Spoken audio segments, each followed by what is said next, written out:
ভাই ভাইপোদের মতো লুটে পুটে খায়নি, উনুনের ধারে বসে নিজের গতর খাটিয়ে ইনকাম করে খাচ্ছে, তারা লুটে পুটে খায়নি। কিন্তু পশ্চিমবঙ্গের মানুষ ভালো করে বুঝে গেছে টিএমসিপি মানে তেল মুড়ি চপ আর দিদিমণির ঢপ। এই ঢপের চপ বাংলার মাটিতে বেশি দিন চলবে না।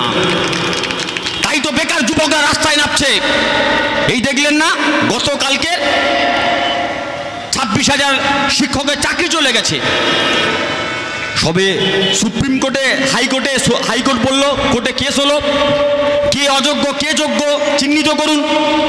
আমরা চাকরি দেওয়ার আগে থেকে 2016 সালে বলে আসছিলাম, প্রতিদিন বলেছিলাম যে এই তৃণমূল কংগ্রেসের সময় এলাকার যত ছোট বড় মাঝারি নেতা ছিল, এই কুলতলি এলাকার যত নেতা ছিল, জামতলাতে যত তৃণমূলের নেতা ছিল, যে বিড়ির দোকানের সামনে গেলে রুমাল দিয়ে মুখ ঢেকে বিড়ির দোকানের সামনে দিয়ে যেত, কারণ এক বান্ডিল বিড়ি ধার করে 3 দিন আগে কিনেছিল, পয়সা দিতে পারেনি। আজকের সেই বিড়ি সেই তৃণমূলের ছিটকে চোর ওই বিড়ির দোকানের সামনে কালো স্করপিও চড়ে ঘুরে বেড়াচ্ছে, হাতে 5টা সোনার আংটি, গলায় মোটা সোনার চেন, বইয়ের কানে হীরের দুল। কোথা থেকে টাকা পেয়েছে? আমরা 16 সাল থেকে প্রতিনিয়ত বলে এসেছি তৃণমূল চাকরি চুরির নাম করে গরিব মানুষের কাছ থেকে লাখ লাখ কোটি কোটি টাকা লুটে পুটে খেয়েছে। আর মানুষ ভেবেছে বোধহয় তৃণমূল এসছে, সরকারি চাকরি পেলে তো বাবা জমি কিনতে পারবো, নিজের জমি বিক্রি করে দিয়েছে। ঘর বন্ধক রেখেছে, বোনের বিয়ে দেওয়ার জন্য ব্যাংকে টাকা রেখেছিল, সেই টাকা তুলে নিয়ে গিয়ে দিয়ে চাকরি কিনেছে, সুদের টাকা নিয়ে গিয়ে চাকরি কিনেছে।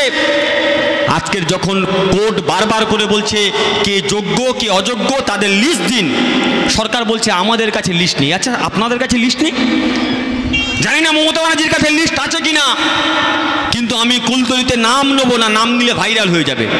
এখানে অনেক ছিটকে চোর আছে যাদের নাম আমি জানি, তাদের কাছে গেলে 5টা 10টা 20টা অযোগ্যদের লিস্ট আছে, তাদেরকে জিজ্ঞেস করুন কার কার কাছ থেকে টাকা নিয়েছে তারা। সরকার যোগ্য অযোগ্যদের কাছে চাকরি লিস্ট দেবে না।